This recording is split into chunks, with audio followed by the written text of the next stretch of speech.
മുമ്പത്തെ വിവേചനത്തിന്റെ വലിച്ചു നീക്കലോ അതിന്റെ യാന്ത്രികമായ തുടർച്ചയോ അതിന്റെ നിർത്തിയെഴുത്തോ അല്ല 2014 ശേഷം ഇന്ത്യയിൽ നടന്നുകൊണ്ടിരിക്കുന്നത്. അതുകൊണ്ട് ഒരു പുതിയ രാഷ്ട്രീയ പശ്ചാത്തലം 2014 ശേഷം രൂപപ്പെട്ടിട്ടുണ്ട്. അതാണ് ഒന്നാമത്തെ കാര്യം. രണ്ടാമത്തേത്, ഈ പുതിയ രാഷ്ട്രീയ പശ്ചാത്തലത്തിന്റെ നേതൃത്വമായി പ്രവർത്തിക്കുന്നത് ഇന്ത്യൻ നാഷണൽ കോൺഗ്രസ് രൂപപ്പെടുന്നതിന് മുമ്പ്, അതായത് 1885 ഇന്ത്യൻ നാഷണൽ കോൺഗ്രസ് രൂപപ്പെടുന്നതെങ്കിൽ അതിനൊക്കെ എത്രയോ മുമ്പ് ഇവിടെ പ്രഭാഷണത്തിൽ നേരത്തെ തന്നെ ചൂണ്ടിക്കാണിച്ചു. അതിൽ ഏറ്റവും പ്രധാനപ്പെട്ടതാണ് ജാതി മേൽക്കോയ്മ വ്യവസ്ഥ. ആ ജാതി മേൽക്കോയ്മ വ്യവസ്ഥയിലാണ് ഇന്ത്യൻ നവഭാസത്തിന്റെ സാംസ്കാരിക വേര് ആഴ്ന്ന് കിടക്കുന്നത്.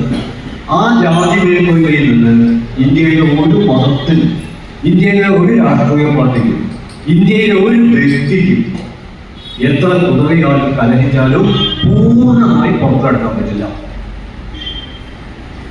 ഞാൻ ജാതി വിട്ടു എന്ന് പ്രഖ്യാപിക്കാൻ പറ്റും. പക്ഷെ ഇന്ത്യൻ പശ്ചാത്തലത്തിൽ ജാതി എന്നെ വിടില്ല.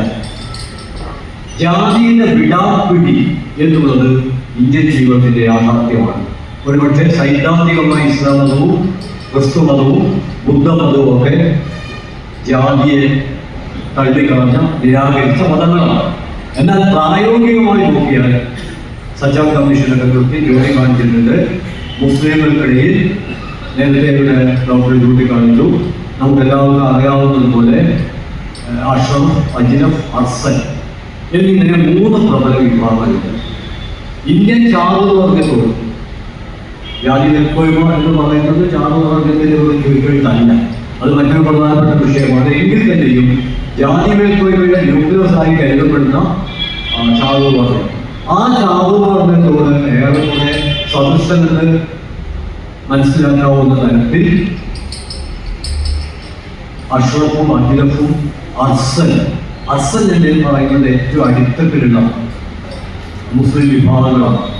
ഇന്നും വളരെ പ്രബുദ്ധമായ നവോത്ഥാനങ്ങളിലൂടെയൊക്കെ കടന്നു പോകുന്നതും കേരളത്തിൽ പോലും ഏറ്റവും അടിത്തട്ടിലുള്ള മുസ്ലിം ജനവിഭാഗത്തെ സംബന്ധിച്ചിടത്തോളം മത്സ്യം പിടിക്കുന്നവർ, നമ്മുടെയൊക്കെ ശരീരത്തെ കലാപ്രതിഭകൾ എന്ന് വിളിക്കാവുന്ന മുടിവെട്ടുന്ന ബ്യൂട്ടീഷ്യന്മാർ എന്ന് പറയുന്ന ഒസാൻ എന്ന് പറയപ്പെടുന്ന വിഭാഗം, ഇവരൊക്കെ തന്നെ ഇന്നും അനുഭവിക്കുന്ന പലതരത്തിലുള്ള വിവേചനങ്ങളുണ്ട്.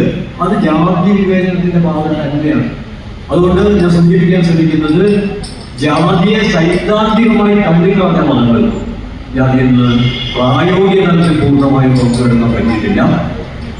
അതുപോലെ തന്നെ ജാതിയോട് നിരന്തരം എതിരുന്ന മതനിരപേക്ഷ പ്രസ്ഥാനങ്ങൾക്കും ജാതിയിൽ നിന്ന് പൂർണ്ണമായും പുറത്തെടുക്കാൻ കഴിഞ്ഞിട്ടില്ല. നേരത്തെ അംബേദ്കറുടെ മതപരിവർത്തനത്തെ ഒരുപക്ഷെ നമ്മുടെ ന്യൂനപക്ഷങ്ങളുമായി ബന്ധപ്പെട്ട സംവാദത്തിലെ പ്രധാനപ്പെട്ട ഒരു ഭാഗമായി പരിഗണിക്കുന്ന ഒന്നാണ് മതപരിവർത്തന സ്വാതന്ത്ര്യം. അത് ന്യൂനപക്ഷത്തിന്റെ മാത്രം പ്രശ്നമല്ല, ഒരു ജനത ജീവിച്ചിരിക്കുന്നു എന്നതിന്റെ പ്രാഥമിക തെളിവാണ് അവർ പലതരം പരിവർത്തനത്തിലൂടെ കടന്നു പോകുന്നു എന്നുള്ളത്. പരിവർത്തനത്തിന്റെ